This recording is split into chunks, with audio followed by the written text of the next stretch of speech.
Olá pessoal, bom dia.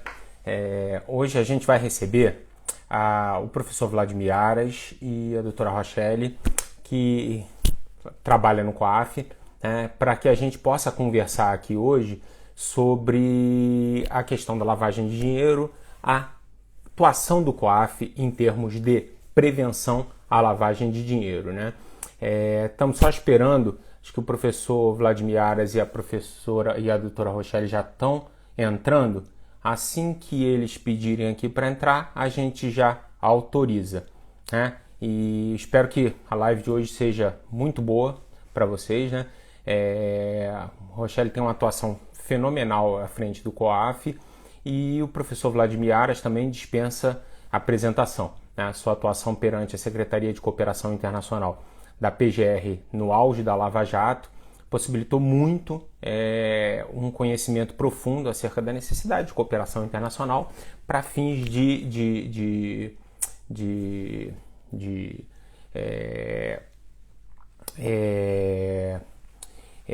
numa atuação preventiva e não apenas repressiva, né?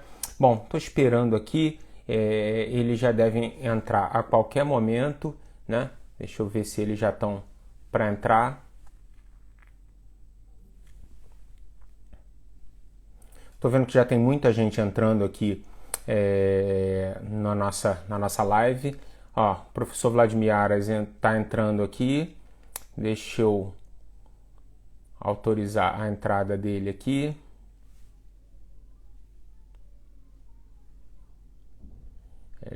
Só ele me mandar uma mensagem aqui para eu autorizar.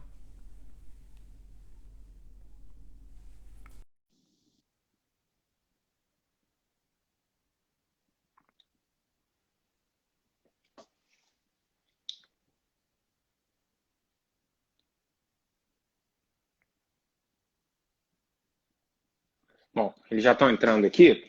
Já autorizei para a gente começar a nossa live, né?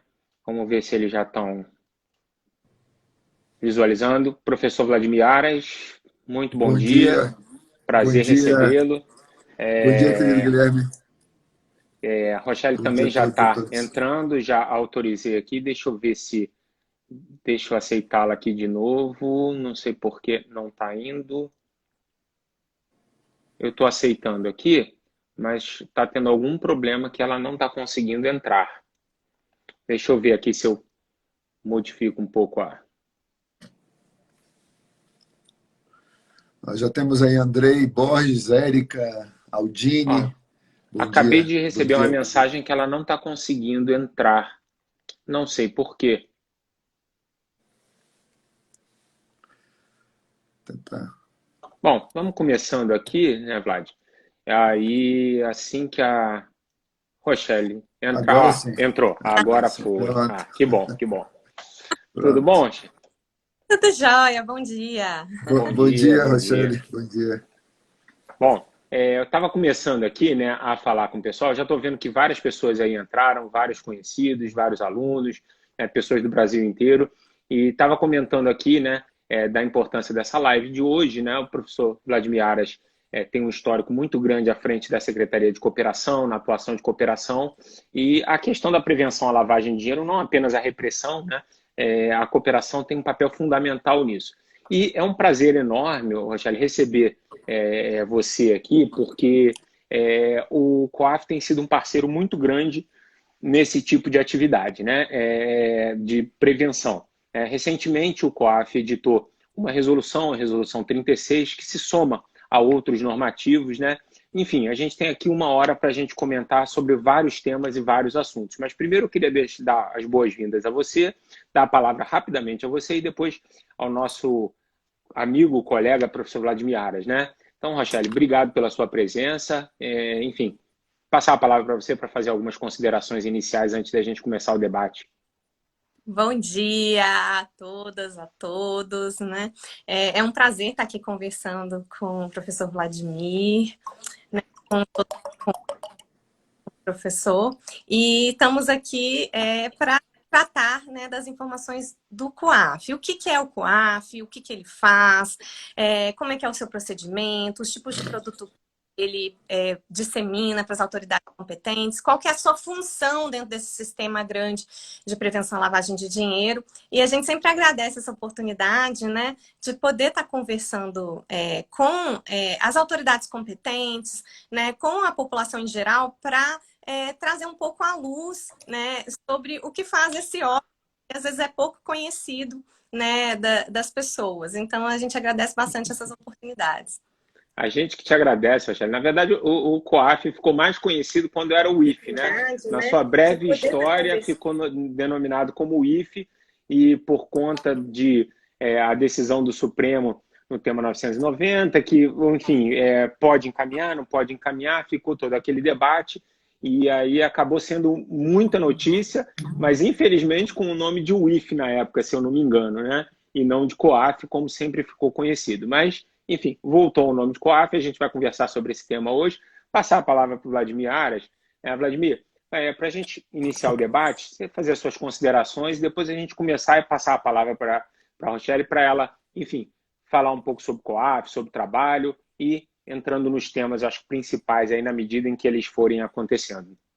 Muito bem, muito obrigado, Guilherme. Eu gostaria de agradecer, né, nós que somos membros do IDI, do Instituto de Direito e Inovação, agradecer muito a gentileza de Rochelle de aceitar o nosso convite de participar desse debate hoje conosco. E eu diria que é muito importante exatamente isso, Rochelle, que você disse, que nós possamos ter diálogos assim com instituições importantes como o COAF, e que apesar de já ter uns 23 anos, não é isso? 23 anos o COAF tem, ainda sofre 22. Isso, 22 anos. Algumas injustas críticas em relação ao seu trabalho, justamente porque as pessoas imaginam que o COAF é um órgão de investigação e não compreendem exatamente o que é ser um órgão de inteligência. É isso que a gente gostaria de ouvir de você, sobre as competências do COAF na prevenção da lavagem de dinheiro e do financiamento do terrorismo, não esqueçamos disso, importantíssimo esse papel também, e as outras questões que causam alguma dúvida nas pessoas e controvérsias também, como, por exemplo, como é o relacionamento do COAF com os sujeitos obrigados, como é o relacionamento do COAF com o Ministério Público e a Polícia, outras instituições que têm também esse papel de fiscalizar e regular o sistema.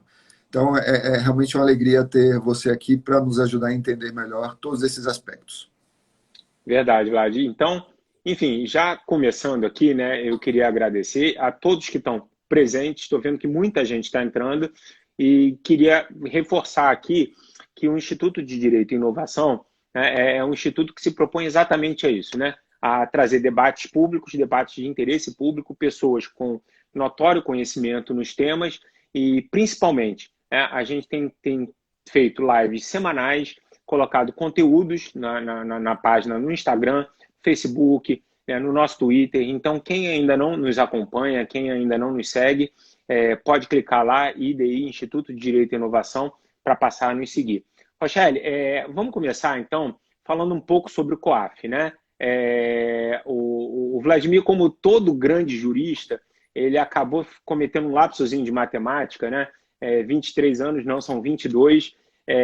Foi criado em 99 como decorrência da nossa... 1999, não foi isso? 98, com a Lei 9.613, de 98. Foi automaticamente? Então, 98, né?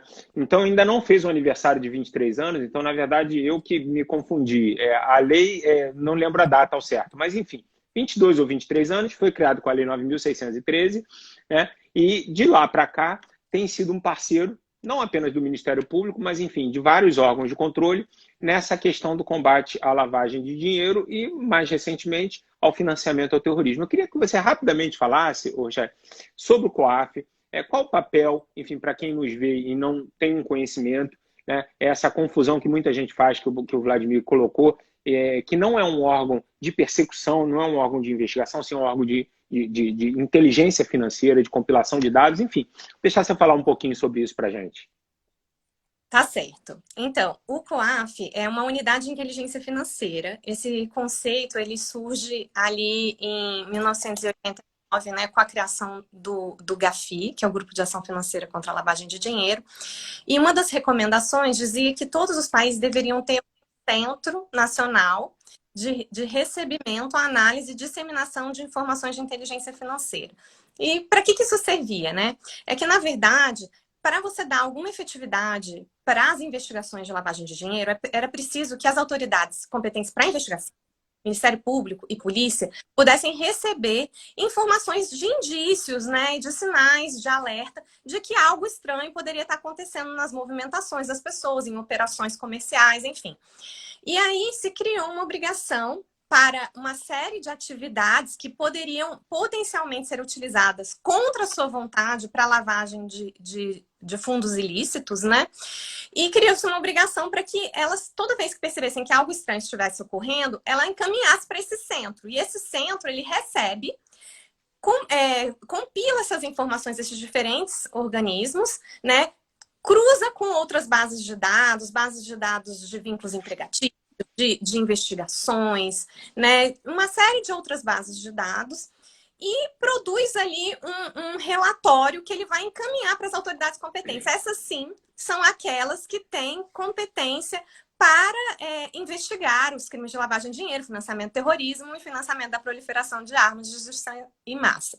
O COAF ele tem uma segunda função também. Além de ser a unidade de inteligência financeira, tem alguns setores desses econômicos que têm essa obrigação de fazer as comunicações ao COAF, que não tem órgão regulador próprio.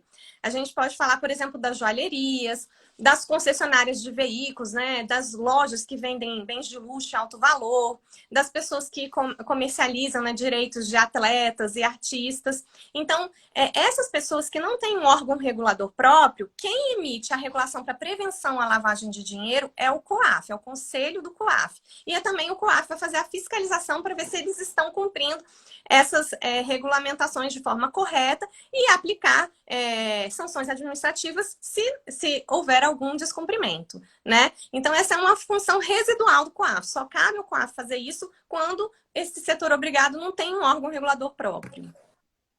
Perfeito, perfeito. Vlad, você quer comentar alguma coisa aí sobre isso? Eu gostaria, sim, de perguntar ao Rochelle uma coisa que, quando nós falamos de lavagem de dinheiro por aí, falando da lavagem do ponto de vista do estudo da lei para graduação e mesmo em cursos de pós-graduação, muitos alunos costumam perguntar se não é demais pedir que pessoas jurídicas colham informações e passem ao Estado como se isso fosse... Muitas pessoas entendem isso, Rochelle, e você já deve ter ouvido isso como dedurar os seus próprios clientes. Como é que vocês, que trabalham com unidade de inteligência financeira de todo mundo, compreendem essa questão ou respondem a essa questão? Bom, eu acho que a gente tem que voltar ali na Constituição Federal, que diz que a segurança pública é dever e responsabilidade de todos, né? Então, partindo desse princípio, que não é só um princípio constitucional brasileiro, mas é um princípio que está presente nas mais diversas jurisdições do mundo, a gente entende que essas pessoas jurídicas e pessoas físicas também, que são obrigadas a realizar essas comunicações, elas têm uma responsabilidade de contribuir para a eficiência desse sistema. E, ao mesmo tempo, eles se protegem. Então, na verdade, é uma via de mão dupla, porque quando eles protegem o setor, quando eles estão ali favorecendo, né, esse sistema de prevenção à lavagem de dinheiro, detectando as situações atípicas, eles também estão protegendo o setor como um todo, porque a lavagem de dinheiro ele traz distorções econômicas, traz distorções concorrenciais e traz distorções para toda a sociedade, né? Quando a gente está falando, por exemplo, de lavagem de dinheiro, de corrupção, de sonegação fiscal, tudo isso retira, né, da sociedade recursos que são muito importantes. Então, na verdade, eles estão favorecendo a si próprios, né, também. E não é dedurar, na verdade, é muito importante dizer isso, né, que a gente não espera que os setores obrigados sejam investigadores, né, que vão lá e fiquem seguindo as pessoas, que vão investigar. Eles não vão ter certeza absoluta que aquela transação, ela tem recursos de crime. Eles podem ter ali os sérios indícios. Então, tá muito estranho, não é esperado para aquela pessoa. Mas a gente não espera que um banco, uma corretora de títulos e valores mobiliários, né, uma corretora de câmbio, uma seguradora, ele tenha certeza que aquilo é um crime, porque não é o papel dele. Ele, de boa fé, comunica que algo está fugindo ao padrão. E cumpre a outras entidades, como o COAF fazer alguns cruzamentos, mas o próprio COAF nem sempre consegue ter certeza, né, de que aquilo é um ilícito. Quem é que vai ter certeza? A autoridade de investigação penal, que essa sim vai aplicar técnicas de produção de prova, técnicas de investigação e vai constituir as provas, né, mais para frente, durante uma investigação criminal, para dizer se ocorreu um ilícito, aqueles fundos de fato são provenientes de atividades ilícitas. Guilherme, se me permite, claro, se me claro. permite só fazer uma outra pergunta, pegar o gancho aqui do que Rochelle já bem explicou.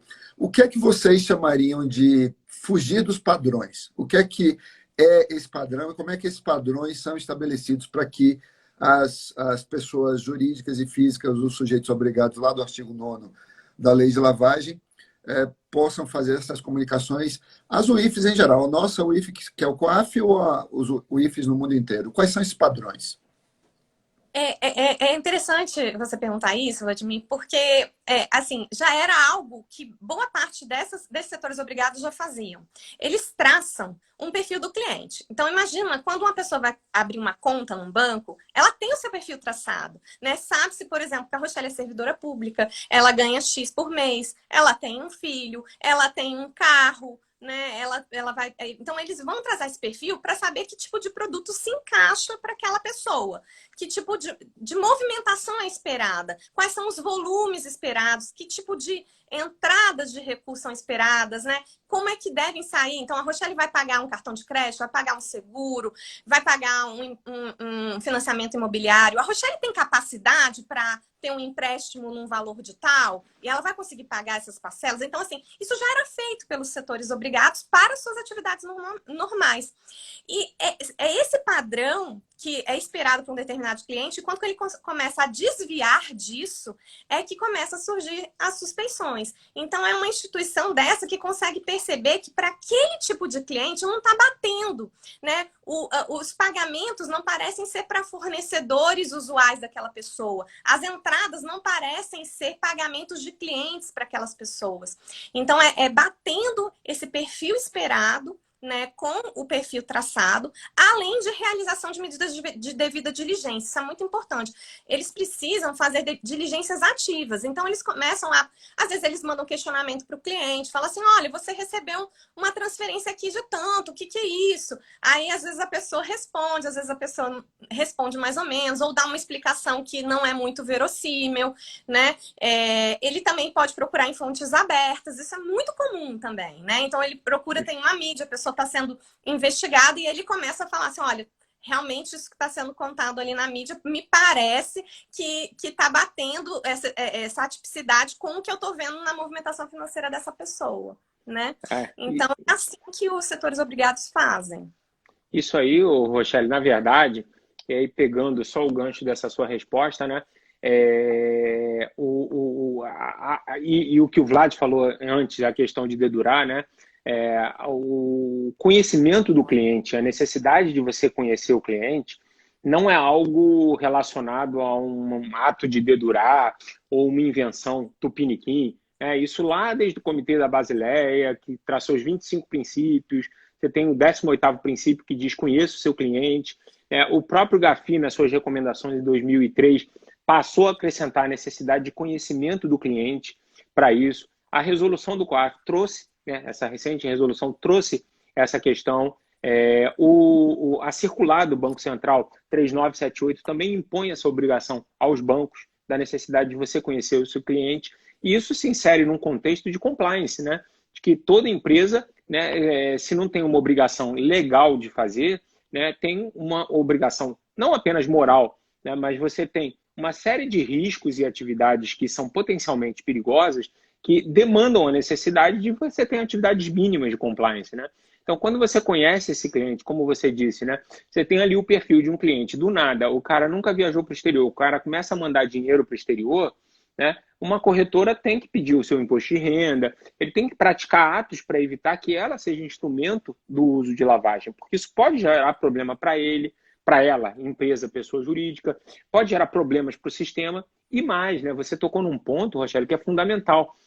E foi aí que começou a ter uma pressão internacional, e aí o Vlad pode nos apresentar e nos trazer até mais conhecimentos do caso Aircraft, quando você teve um ato de corrupção internacional e os Estados Unidos criou a FCPA, né, uma agência de combate à corrupção, só que começou a gerar uma pressão interna para dizer o seguinte, espera aí, se eu aqui aperto a torneira, evitando uma corrupção internacional, e o mundo todo não faz isso, eu vou ter um problema competitivo das minhas empresas.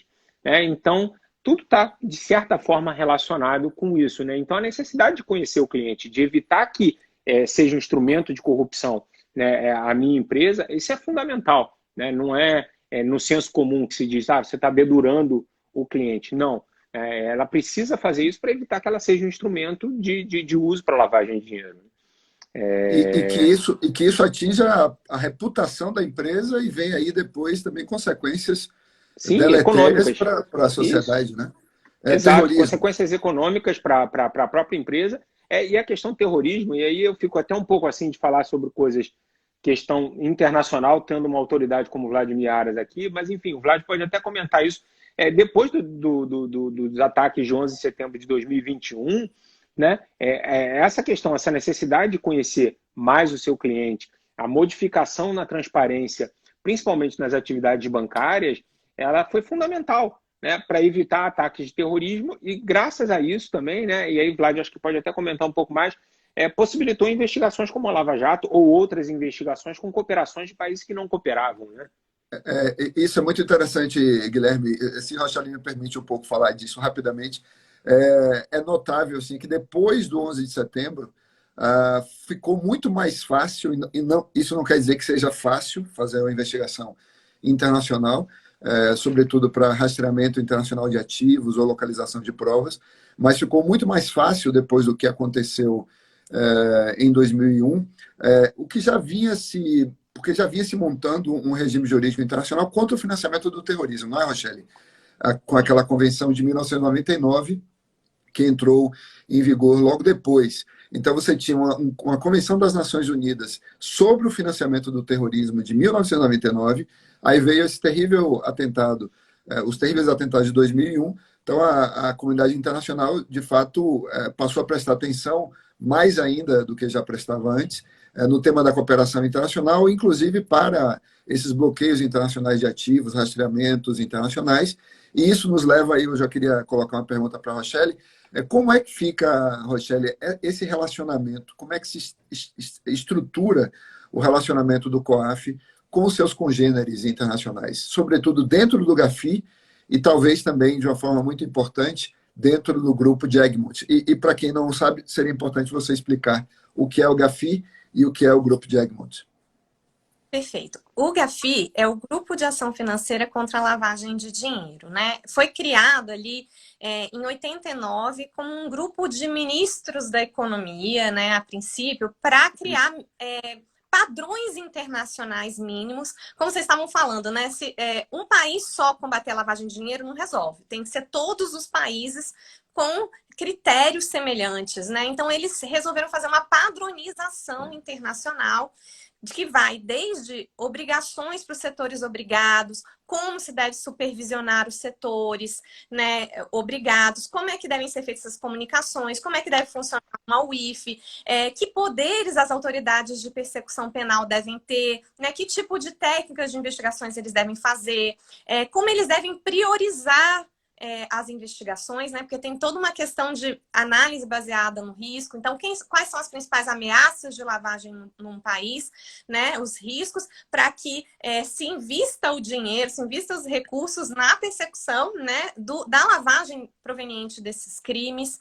Então, se criou toda uma série de recomendações internacionais esse grupo. E o Brasil, ele participa, ele não é só o COAF, participa do GAFI, na verdade, uma delegação bastante grande, que participam os supervisores, como o Banco Central, CVM, participam os órgãos de persecução penal, como o Ministério Público, a Polícia Federal, também tem o pessoal da AGU, da ABIN, então é um grupo bastante grande. E o COAF ocupa a posição de chefe de delegação, coordenação nacional, que na verdade só coordena a atuação do país dentro desse grupo, mas é um grupo que congrega uma série de órgãos. Já o grupo de Egmont, é uma rede de unidades de inteligência financeira no mundo. Por quê? Porque você precisa trocar informações. A lavagem de dinheiro ela é um crime naturalmente transnacional, assim como o financiamento do terrorismo, né? Então você coleta os fundos num país, né? Movimenta em outro e de repente vai parar num terceiro país, que é onde os atos vão acontecer. Então, naturalmente, você precisa que esses países do mundo troquem informações. E assim como é a necessidade, né, de você iniciar uma investigação e dar as condições, as ferramentas para que uma autoridade de persecução penal inicie uma investigação nacionalmente, às vezes essa informação está fora do país. Então, é um brasileiro que está movimentando de forma suspeita fora do país e a gente não tem como saber. Então, essa unidade de inteligência financeira, ela encaminha essa informação via essa rede, que é uma rede segura, protegida, criptografada. E aí nós recebemos essa informação e a gente verifica se tem ali os fundados indícios de cometimento de ilícito e encaminhamos para as autoridades nacionais. Mas essa é uma informação, assim, puramente de inteligência, né? Então, a prova mesmo, para ser utilizada num processo, tem que ser obtida via canais formais, que já são existentes, a cooperação jurídica internacional. Isso é só para dar uma orientação e a notícia, primeiro, de que esses recursos estão sendo movimentados em quais países, né? Da mesma forma, durante uma investigação, assim como a autoridade tem a possibilidade de fazer um intercâmbio com o COAF, essa autoridade nacional de investigação também pode fazer tentar um intercâmbio via COAF, via rede de Egmont, buscando informações na unidade de inteligência financeira no exterior. Mas aí tem uma série de requisitos mínimos, né? Tem que ter um vínculo com aquele país já pré-determinado, não é sair perguntando para todos os países do mundo se fulaninho tem movimentações naquele país. Precisa ter ali uma base mínima. Ô, Rochelle, só dentro disso, no grupo de Egmont, se você pudesse esclarecer para a gente, né? Como é que se dá essa relação entre os países que integram esse grupo? Tem grupos de trabalho, há reuniões periódicas? Como é que funciona? Ou é só uma cooperação, enfim, quando detectam algum ponto específico? Não, existem 2 reuniões anuais. Tem uma reunião plenária anual e tem uma reunião que acontece no início do ano, que são dos grupos de trabalho. Hoje, no grupo de Egmont, tem um grupo de International Exchange, que é para tendências, né? Como se fossem informações assim, sobre ameaças de risco. Então, por exemplo, estava se discutindo há pouco tempo lavagem de dinheiro por meio do comércio exterior. Quais são os sinais de alerta? Né? O que as UIFs têm que olhar? Né? Quem são normalmente os atores? Como são as tipologias mais comuns? Isso é um grupo. Tem um grupo que é o PPWG, que é o Public Policies, que ele vai verificar as regras de funcionamento do grupo de Egmont.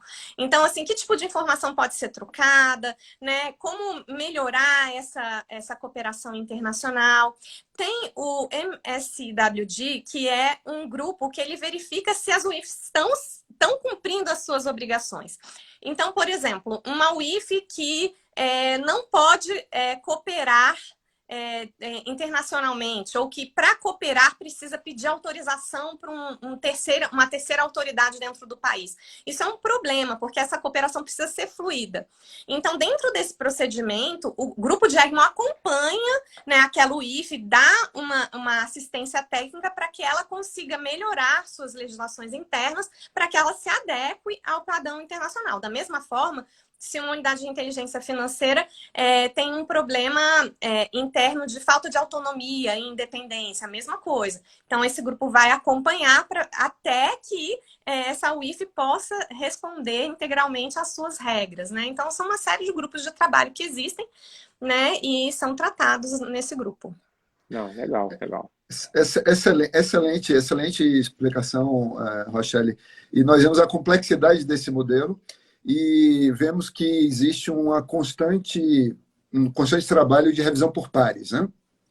Tanto no GAFI quanto em Egmont, o que mostra que nós, quando vemos leis ou decisões judiciais que podem impactar no trabalho do COAF, nós temos de lembrar que essas decisões internas do Brasil, sejam do Poder Legislativo, seja do Poder Judiciário, acabarão influindo nessa comunidade de unidade de inteligência financeira e repercutindo também na segurança dos mercados financeiros, no cumprimento das obrigações internacionais do Brasil. Ótimo esse ponto. Eu gostaria, se Guilherme me permite, de fazer aqui uma saudação a Zé Eduardo, que nos assiste aqui, também a professor Tiago Vieira, e trazer, claro, o professor Rogério Sanches, que eu acabei de ver que entrou, nosso querido amigo, colega do Ministério Público de São Paulo, e fazer uma pergunta, Rochelle, a partir de uma questão que foi colocada ali no chat pelo querido Tiago Vieira. Ele pergunta sobre essas questões de golpes virtuais, Rochelle, a explosão de estelionatos digitais, principalmente depois do Pix, essas questões todas relacionadas ao uso da tecnologia contra os cidadãos em geral. Ele diz que foi impulsionada com a facilitação da abertura de contas digitais desses novos bancos que não têm agências, e é muito fácil abrir uma conta digital. Se o COAF e o Banco Central, no caso, estão atentos a isso, como é que é feita essa avaliação, e se você acha que é preciso aperfeiçoar essa legislação, normatização para abertura de contas virtuais, e como tem sido visto esse problema em outros países, já que a digitalização é inevitável. Isso é um tema que foi trazido, inclusive, para o Grupo de Egmont e para o GAFI também, né? Essa questão da identidade digital, das novas ameaças, né? Que vêm de novas tecnologias.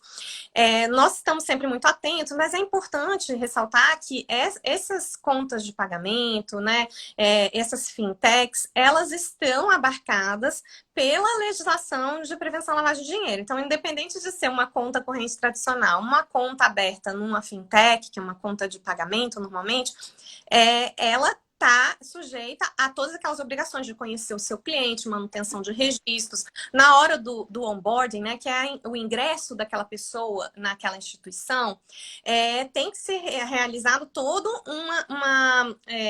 uma cadeia, né, de medidas para garantir que aquela pessoa é aquela pessoa mesmo. Enfim, assim como as tecnologias, elas trazem algumas ameaças, mas elas também trazem coisas interessantes, né, para a prevenção à lavagem de dinheiro, por exemplo, medidas de devida diligência. A gente já viu, por exemplo, comunicações trazendo informações muito relevantes que foram escritas na mensagem do Pix.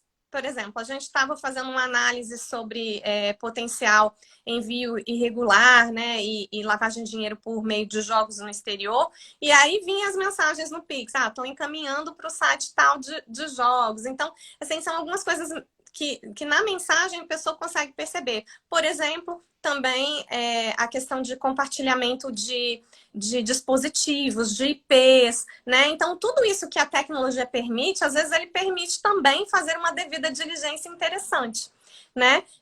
Trazer novas oportunidades de você entender como é que aquele esquema está sendo trabalhado. Então, assim, nós no COAF estamos, né, atentos a isso, e também o regulador específico, né, no caso dessas contas de pagamento, o Banco Central também está sempre ajustando suas regulações, fazendo as fiscalizações. Bom, Rochelle, eu vou aproveitar só esse gancho, né, que o Vlad fez a pergunta do professor Tiago Vieira. Tem uma outra pergunta também, do J. Pereira 28, né, que está nos ouvindo aqui, que está participando da nossa live, e que tem, enfim, dentro dessa lógica das novas tecnologias e como o COAF tem atuado nesse monitoramento, né? Ele pergunta o seguinte: como o COAF atua no monitoramento e prevenção à lavagem de dinheiro por meio de criptomoedas? É o assunto que está na moda aí atualmente, essa questão das criptomoedas. Obrigado ao J. Pereira, enfim, não sei qual o seu primeiro nome, mas enfim, pela pergunta. Acho que muito pertinente e tem tudo a ver com o que a gente está falando, né? Enfim, como é que se dá essa questão das criptomoedas? Como que o COAF, junto com os outros órgãos de regulação, tem visto essa questão que, novamente, né, ao mesmo tempo que abre novas oportunidades de investimento, também abre oportunidades para fraudes, para golpes, né, para todo tipo de ilícito que seja possível, inclusive a lavagem de dinheiro. Então, como é que o COAF tem lidado com isso, assim? E as outras UIFs nesse grupo de Egmont? Ok. Então, em 2018, o GAFI, ele alterou a sua recomendação 15, que tratava de novas tecnologias, ameaças apresentadas pelas novas tecnologias. Era uma recomendação bastante simples, E ela foi completamente alterada, agora é uma recomendação bastante complexa, que trata dessa questão da inclusão dos provedores de serviços de ativos virtuais, né, nesse sistema de prevenção à lavagem de dinheiro. Então, os países do mundo passaram a ter uma obrigação de incluir esses provedores de serviços ligados a ativos virtuais entre os setores obrigados. O Brasil ainda não cumpriu, né, com essa recomendação. Por quê? Porque hoje não existe uma regulamentação no Brasil incluindo, né, esses setores como setores obrigados. Tá? Quer dizer que a gente não pode fazer nada? Não, muito pelo contrário, né? Ainda tem muita coisa que pode ser feita. Algumas exchanges, elas já se enxergam dentro do artigo 9º, porque o GAFI, ele não pede que você altere a sua lei. Se o país entender que aquele serviço prestado já se enquadra em algum setor anterior que já era previsto, você já pode aproveitar uma lei anterior. Algumas exchanges já se viram nesse sentido, já se enxergaram ali no artigo 9º e pediram para se habilitar no Siscoaf para fazer comunicações. Essas comunicações, a nossa visão geral, que elas têm uma qualidade baixa. E por que isso? Porque não tem um órgão regulador que vai fiscalizar o conteúdo, não vai dizer qual que é o conteúdo que tem que ser contido naquela comunicação. Então, assim, às vezes a gente não sabe, eles eles pegam critérios, assim, bastante objetivos que não espelham, de fato, uma suspeição. Eles não falam, por exemplo, qual que é o blockchain, às vezes eles não falam qual que é sequer a moeda virtual, né, o ativo virtual que está sendo negociado. Então, assim, ainda precisa aperfeiçoar, mas não quer dizer que nós não recebemos esse tipo de informação. Por outro lado, esses provedores de serviços de ativos virtuais, às vezes, são clientes de outros setores obrigados. Então, uma exchange pode ter uma conta num banco comercial. Então, eles, como qualquer outro cliente, também têm suas atividades monitoradas e, caso movimentem de forma suspeita, também podem ser objeto de uma comunicação. Por fim, outros países do mundo, eles já têm esses setores como regulados. E a gente já teve casos, por exemplo, de que a gente recebeu um pedido de intercâmbio, né, de uma autoridade nacional pedindo para que a gente perguntasse a identidade do detentor de um determinado, né, de quem estava por trás de um determinado blockchain no exterior, né, que tinha uma conta vinculada, né, uma wallet vinculada a uma exchange. Então, a gente conseguiu isso em um prazo muito rápido, porque essa atividade nesse país específico já estava regulada. Então, por outro lado, se no Brasil ainda não está regulado, a gente consegue, de algumas jurisdições, essa informação bastante rápida, via grupo de Egmont. Excelente, Guilherme, se me permite agora, Claro, excelente explanação, Rochelle. E só para ficar claro, esse tipo de informação que vocês obtêm, e aí eu já vou emendar uma pergunta do professor Douglas Fischer, que seguramente você conhece, está nos acompanhando também, e uma pergunta que foi feita pela Eliane Saldan, que tem a ver com blockchain também.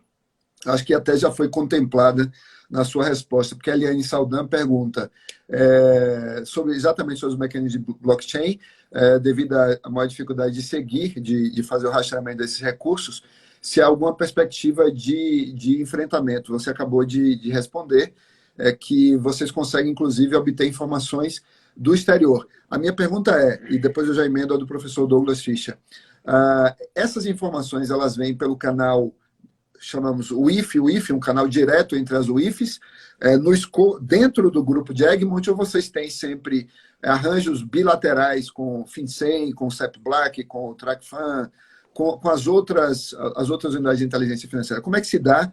Se existem intermediários entre vocês? E qual tipo de segurança da informação, segurança cibernética, no caso, que é implantada nesses canais? Não, é exclusivamente via Rede Segura de Egmont, né, que a gente conhece pela sigla ISW, que é uma rede que ela é criptografada, tá? As outras unidades de inteligência financeira não conseguem saber o que foi trocado entre determinadas... É muito semelhante a um e-mail, mas é um e-mail ultra seguro, tá?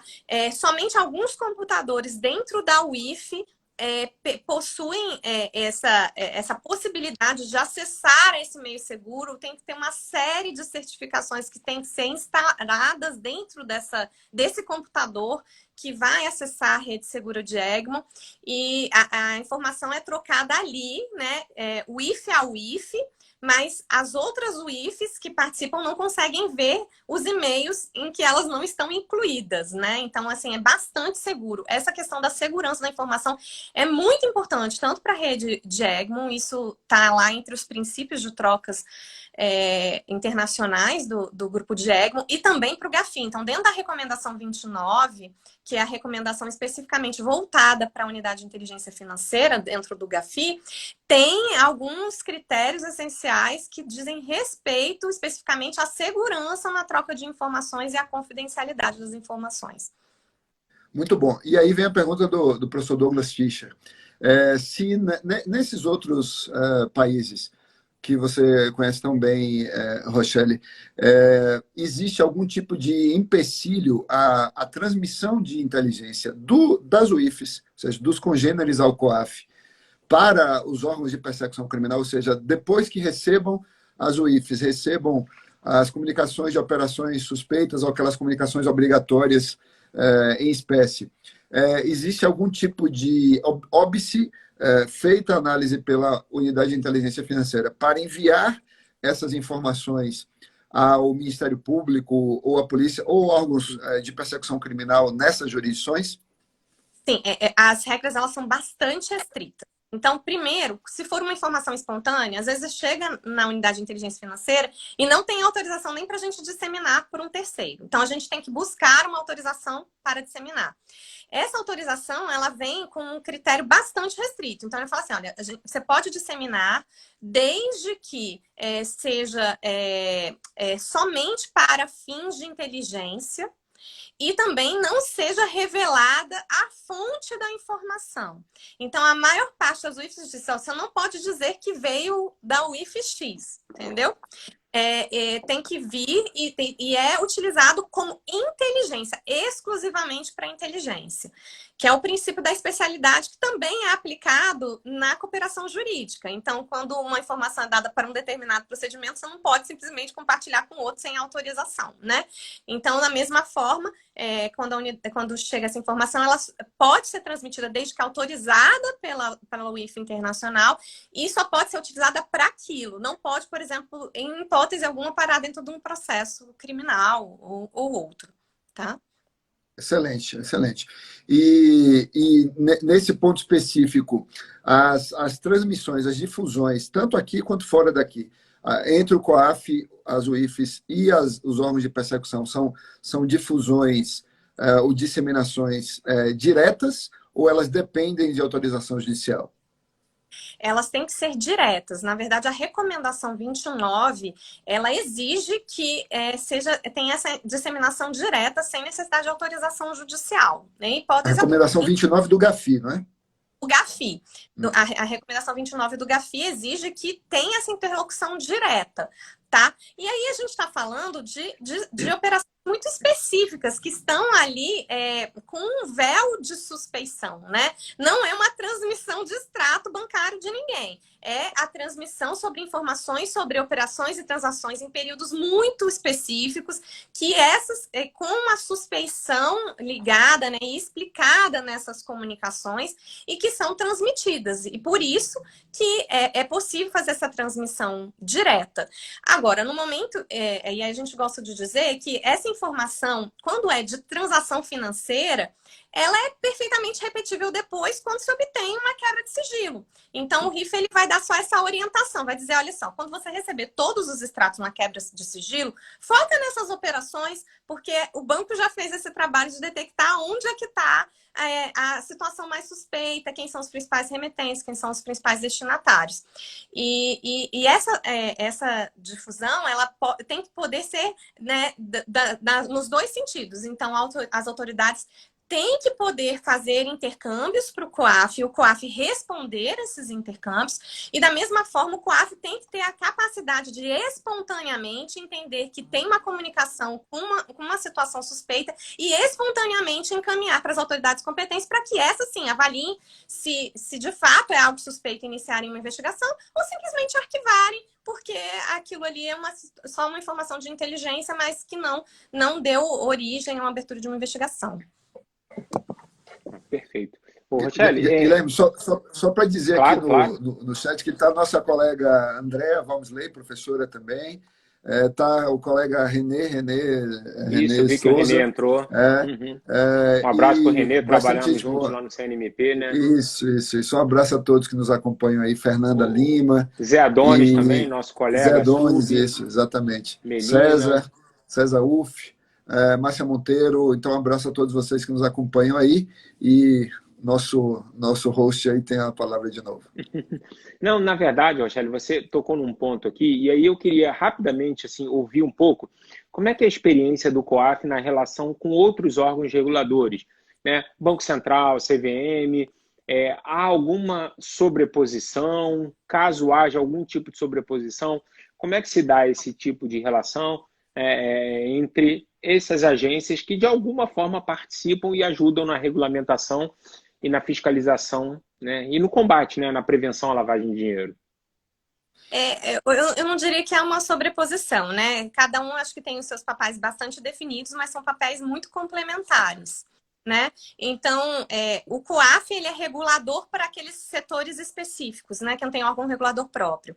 Mas o COAF ele vai sempre conversar com os demais reguladores para passar, olha, a gente está vendo bastante isso aqui, esse tipo de tipologia, né? Então, vamos passar esse sinal de alerta para o setor e a gente passa esses feedbacks para os reguladores, inclusive na qualidade das comunicações. Então, a gente vai falar, olha, esses comunicantes comunicam bem, esses aqui poderiam melhorar. Então, a gente faz essa interlocução sempre com os reguladores para que eles possam aperfeiçoar tanto os seus normativos quanto as suas fiscalizações, né?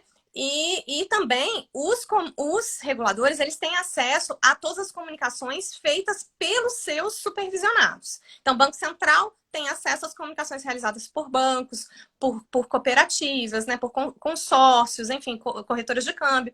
Né, a SUSEP tem das seguradoras. Então, cada um consegue acessar as comunicações desses setores justamente para verificar, por exemplo, um caso de descumprimento, verificar se determinada situação que apareceu foi comunicada ou não.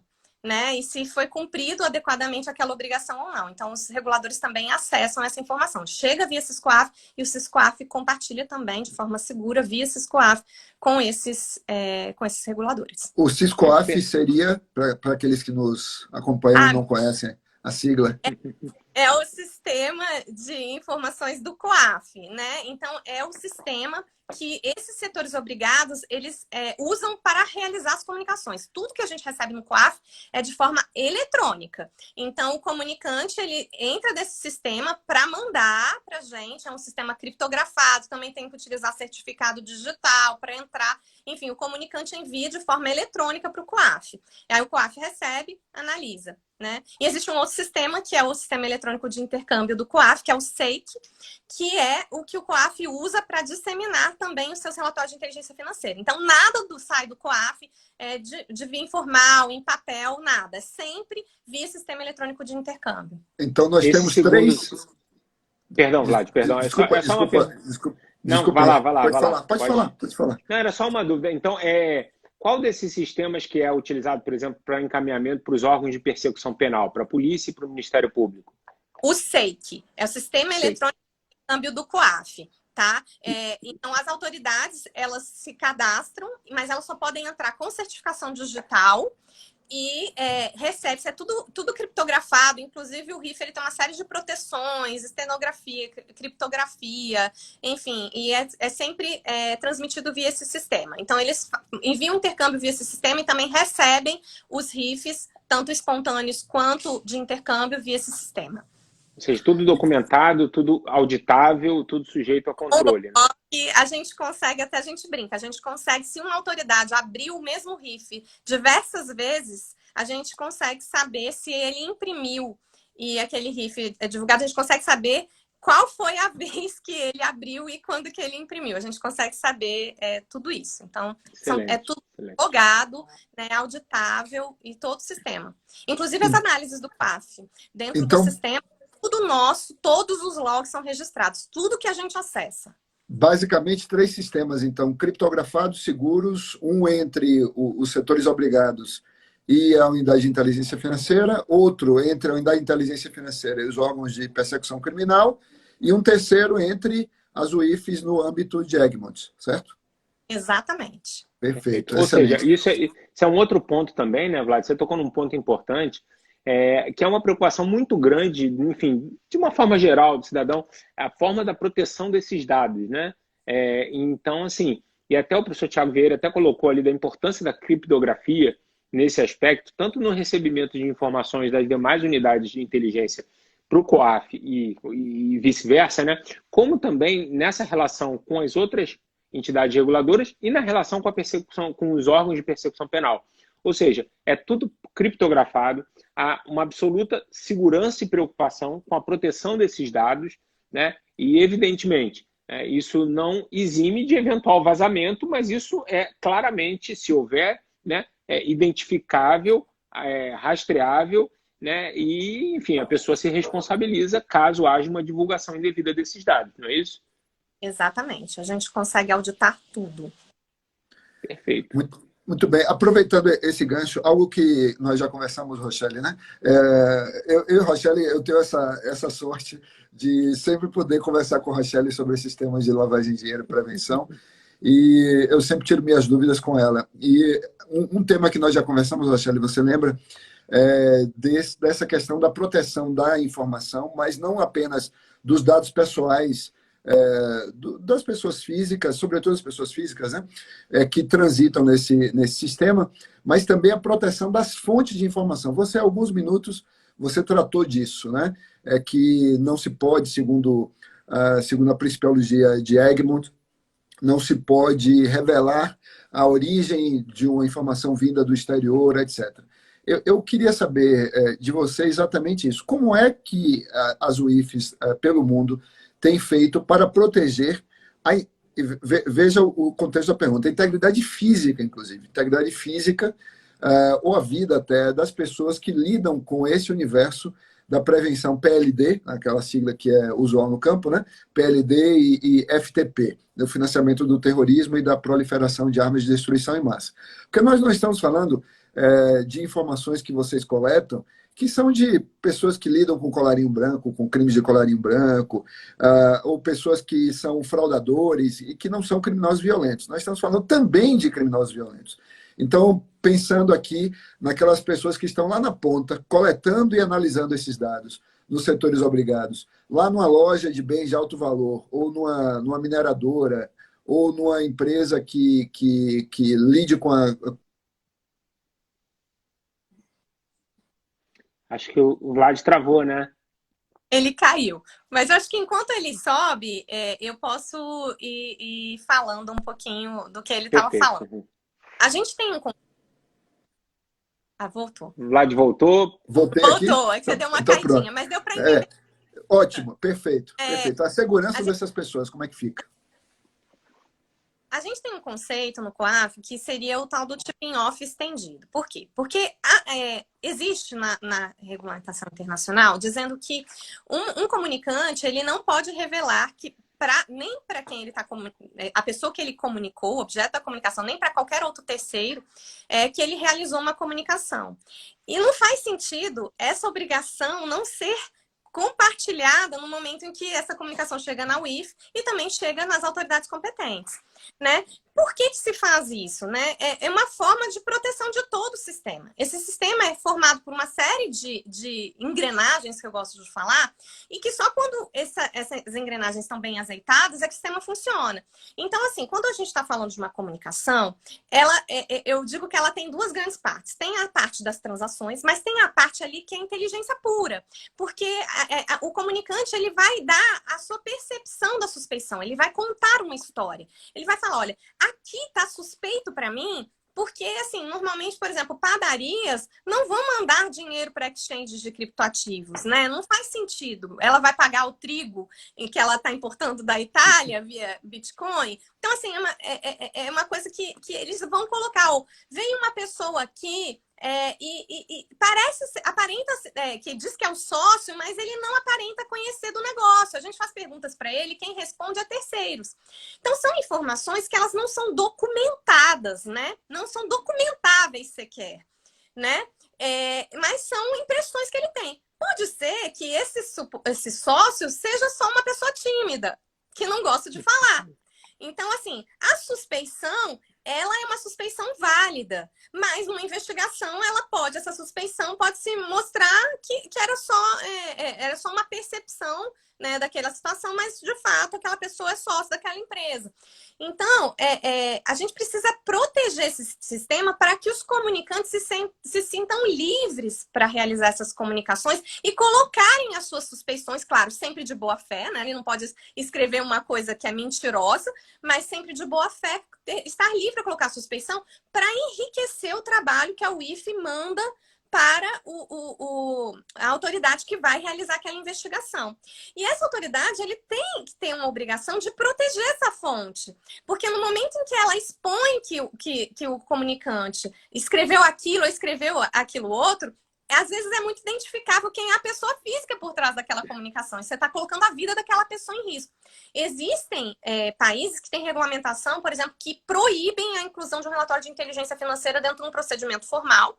E são vários UIFs que fazem isso, justamente para que não se coloque a fonte. Tem UIFs que mandam as informações e não dizem quem é o comunicante. Então eu falo, olha, ele movimentou suspeito, mas não diz qual foi a conta, não diz qual foi o comunicante.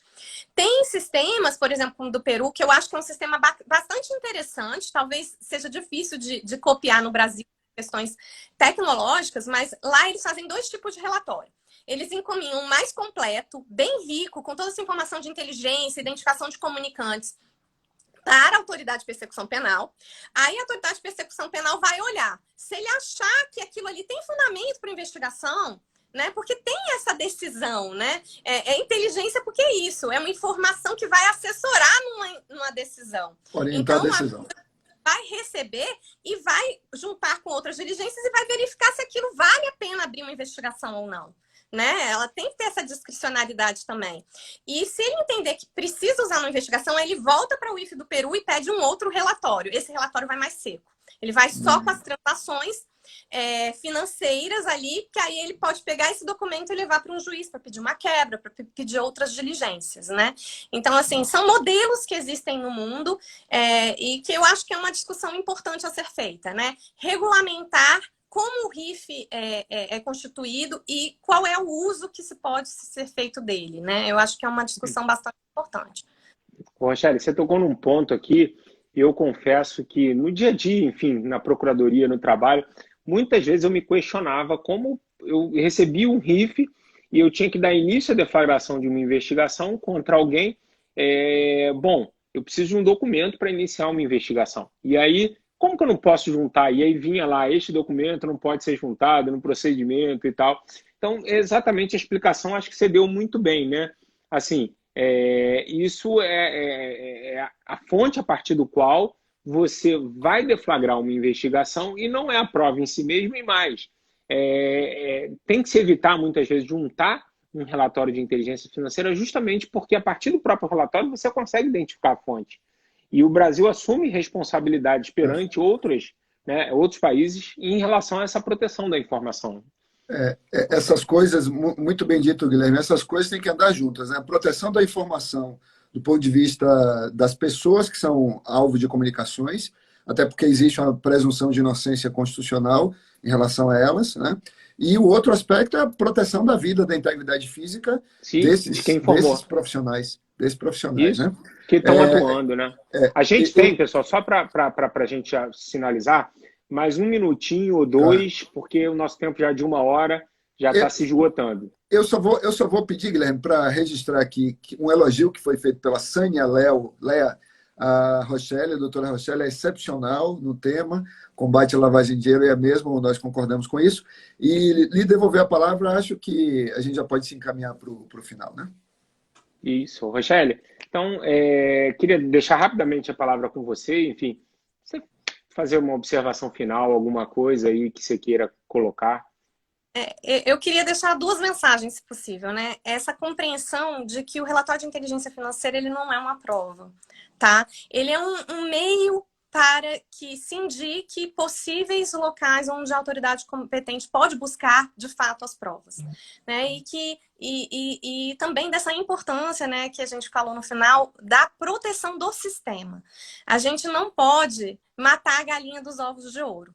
Então, a gente tem que proteger o comunicante para que cada vez mais ele consiga fazer comunicações, se sentir seguro para fazer as comunicações devidas. Claro, sempre de boa fé, é importante ressaltar isso, né? E poder ter essa possibilidade, né, de encaminhar e melhorar sempre o sistema, né? E a gente não colocar a vida dessas pessoas em risco. Então, essas são as 2 mensagens que eu gostaria de deixar hoje aqui. Excelente. Legal, Rochelle. Olha, eu queria agradecer enormemente a sua presença. Saiba que, assim, foi um prazer enorme para nós, do Instituto de Direito e Inovação, recebê-la aqui.